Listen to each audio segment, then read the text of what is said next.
Alors concernant les journées que nous vivons hier et aujourd'hui à Rennes, j'ai été extrêmement impressionné. Je vais citer deux choses.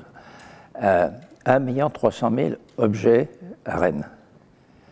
Ça veut dire que si vous consacrez 1 seconde à chaque objet, vous en avez pour 2 semaines à plein temps, 24 heures sur 24, avec 1 seconde par objet. C'est fantastique.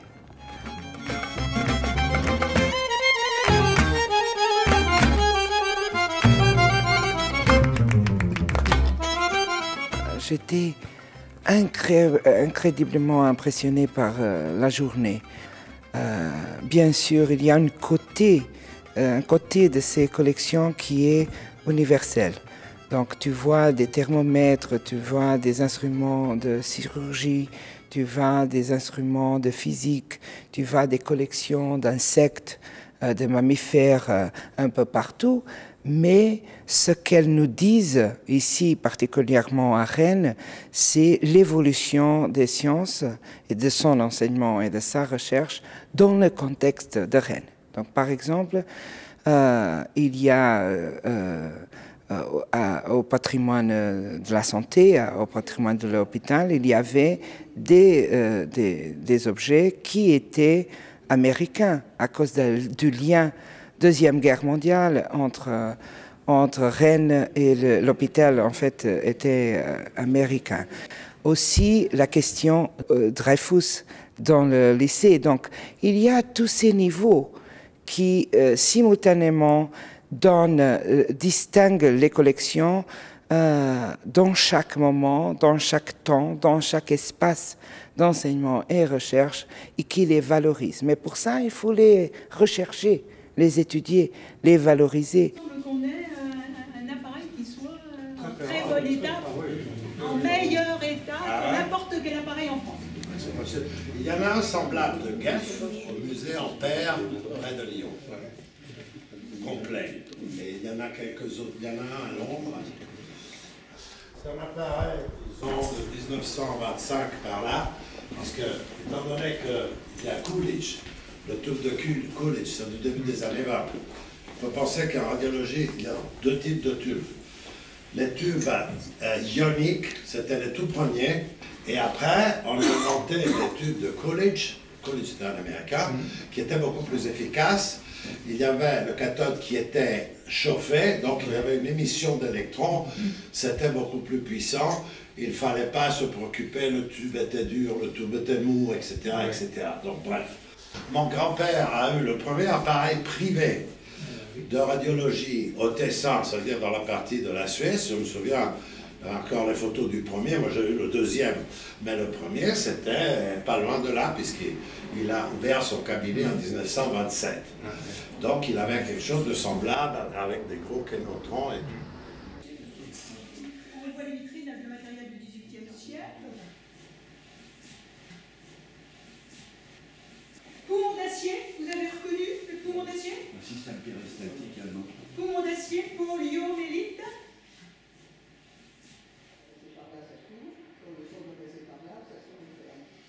Alors c'est là, évidemment, avec l'âge, elles peuvent se déterminer.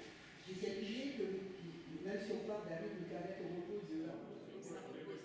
J'ai eu l'occasion de visiter les collections du lycée Zola, et en particulier le magnifique laboratoire de chimie. Laboratoire de chimie qui a, j'oserais dire, un bijou, presque unique dans son genre. Ce n'est plus un cabinet vieux style, mais déjà, ça montre qu'est-ce que ça va être les laboratoires du XXe siècle. C'est magnifique, avec son mobilier, ses paillasses, ses instruments. On ne peut que exploiter cet endroit, éventuellement en améliorant un peu la visibilité des objets, la lecture des objets. Mais en tout cas, c'est déjà un endroit qui a un charme et, j'oserais dire, une aura historique, une espèce de machine à remonter le temps qui est remarquable. Je suis très ravi.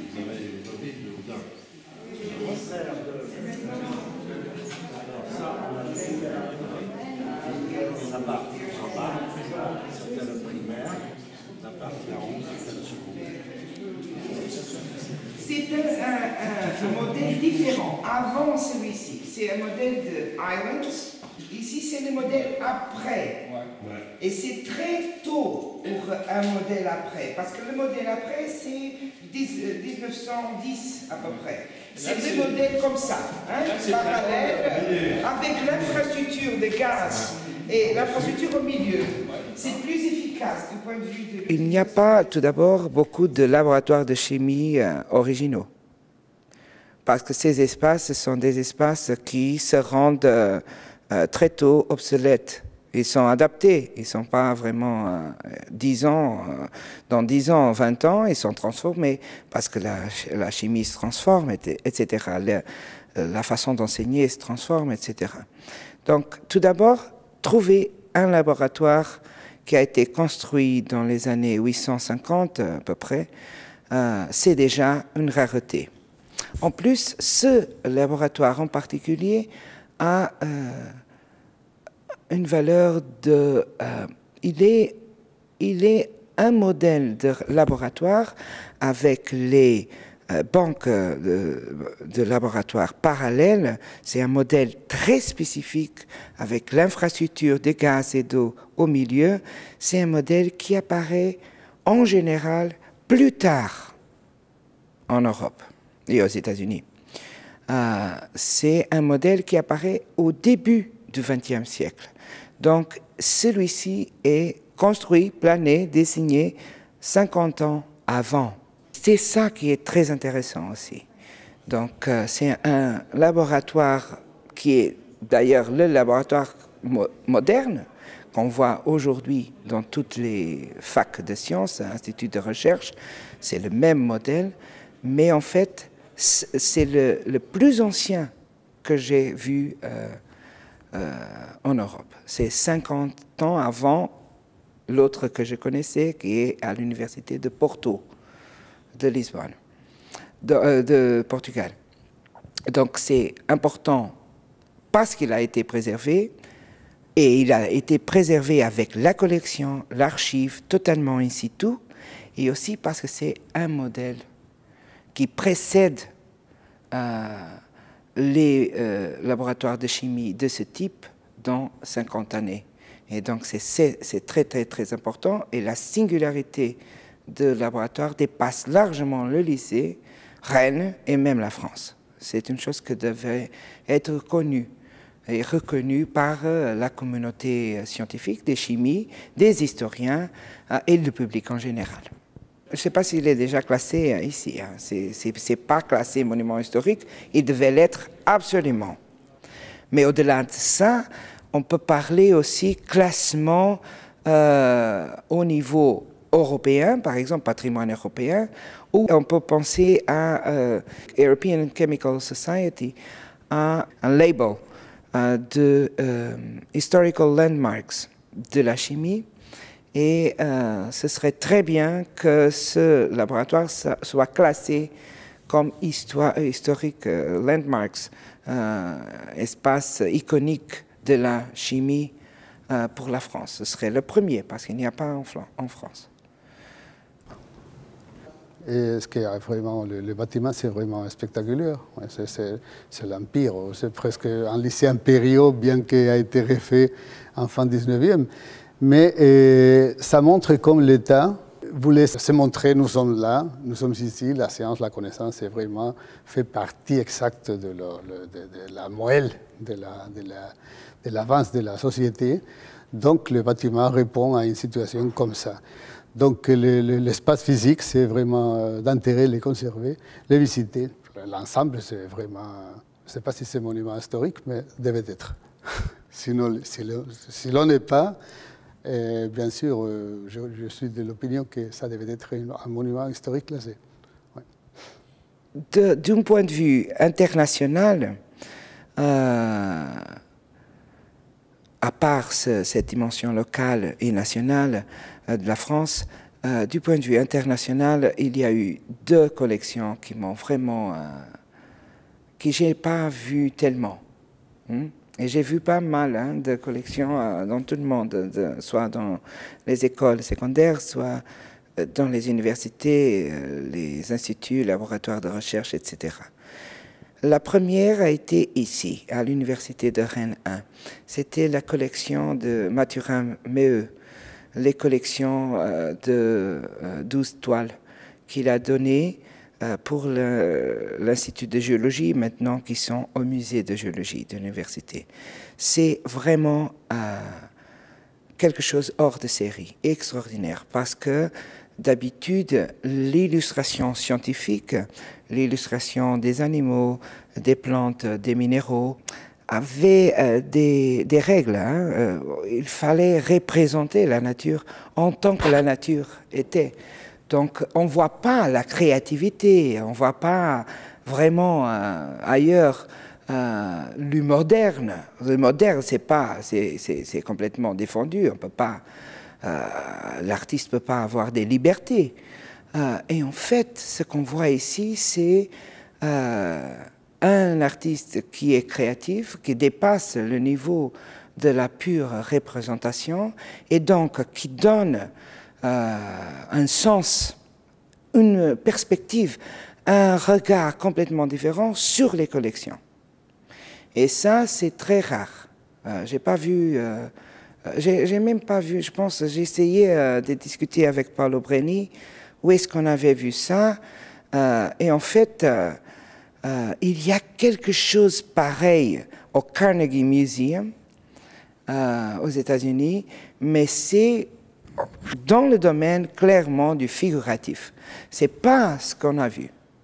Mais eux, il fait pas seulement les objets, les spécimens, il fait les gens qui travaillent. Il peint les métiers, il peint les outils. Donc c'est vraiment tout un contexte pour cette collection qui est d'une valeur absolument extraordinaire. Donc ça, c'était le premier. Le deuxième était le laboratoire de chimie du lycée Zola.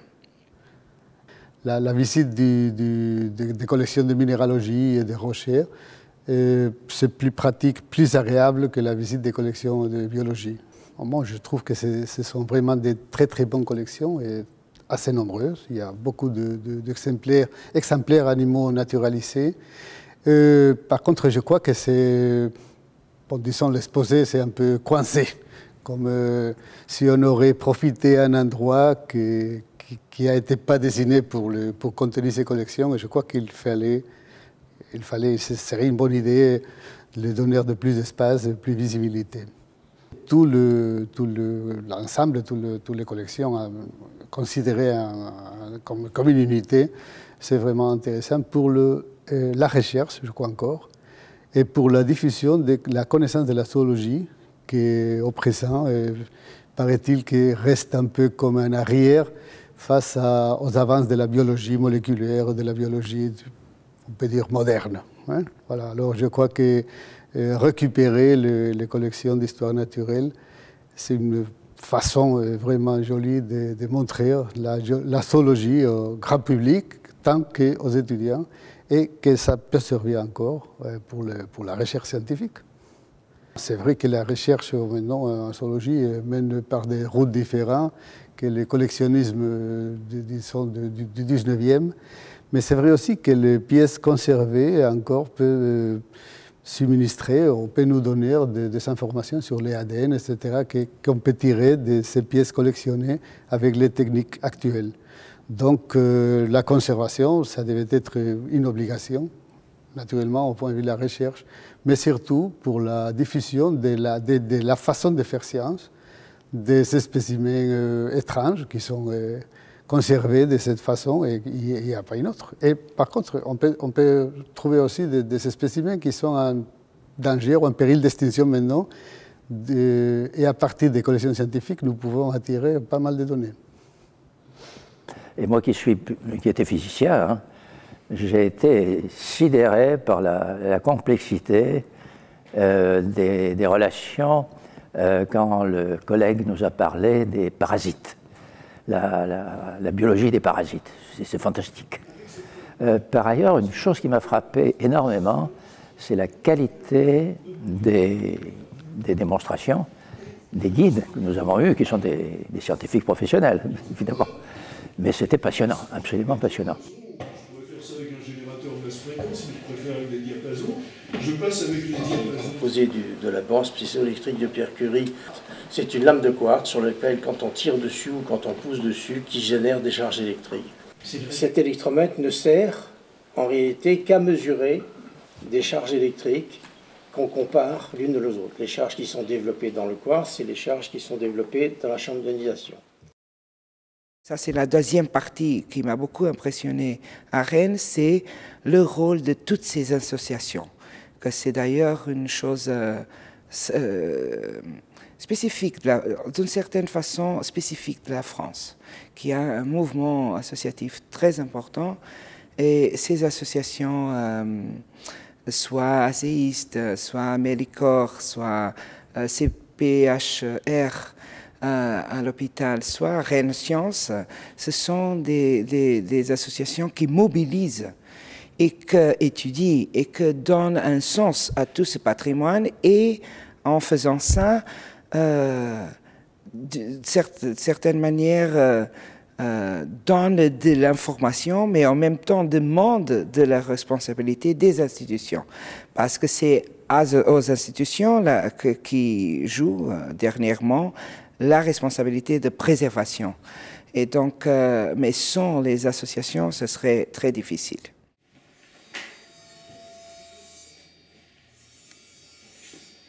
Je suis sûr que Paolo réussirait ça du premier coup.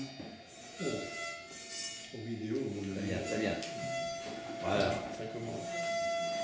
Ah mais je suis assez content. Je vais vous dire pourquoi. Je peux vous dire que depuis qu'on s'en occupe, je peux vous dire qu'on a passé des milliers d'heures. Des milliers, Extraordinaire. Des milliers. J'imagine. C'est mieux que devant le bouquin. Tout Robert Vallée là. C'est-à-dire le principe, attention, bafouillons pas, du parallélogramme déformable.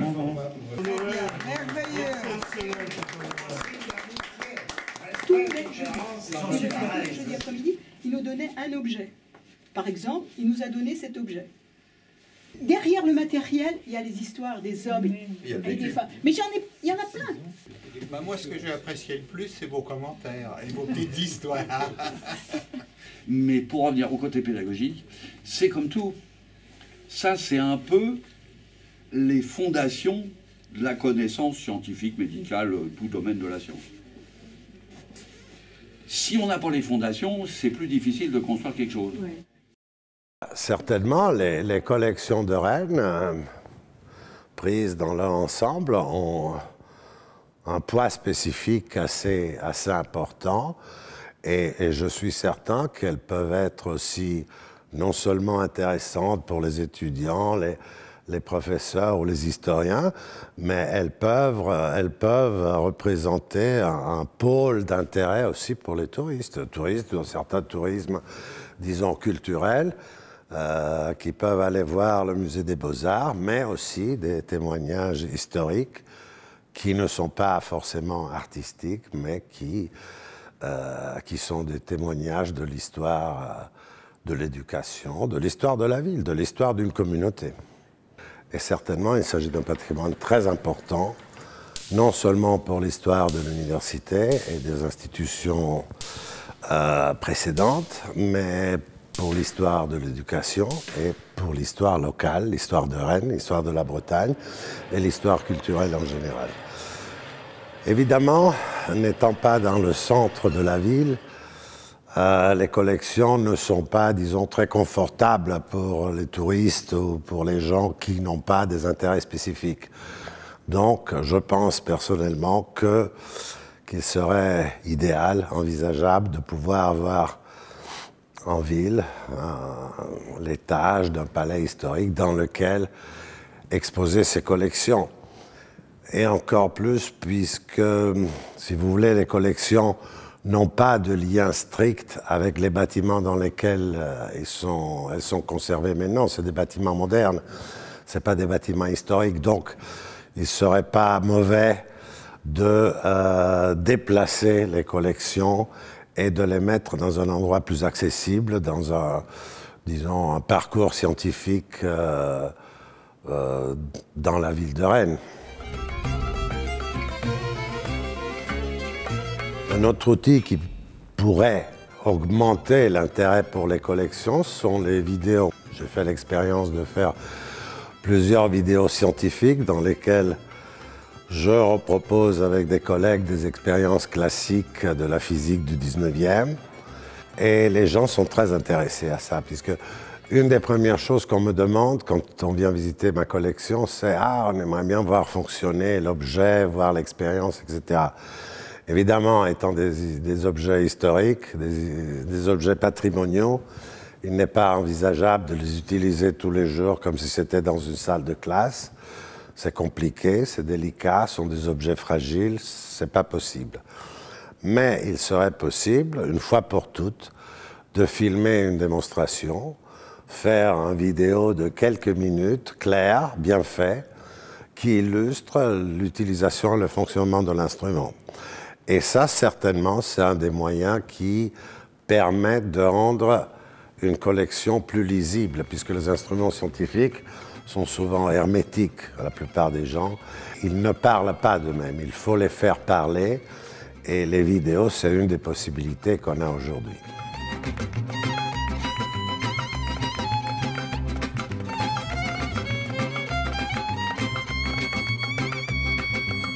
Peut-être que ça mériterait d'avoir dans une ville comme Rennes un musée scientifique qui regroupe ça. Voilà. Alors, ce ne serait pas une perte pour chacun des participants, au contraire. Hein. Mais on pourrait imaginer, il y a suffisamment de patrimoine à Rennes pour avoir un musée, il me semble. Hein. Donc c'est ça qui reste dans ma tête après ces journées. Voilà.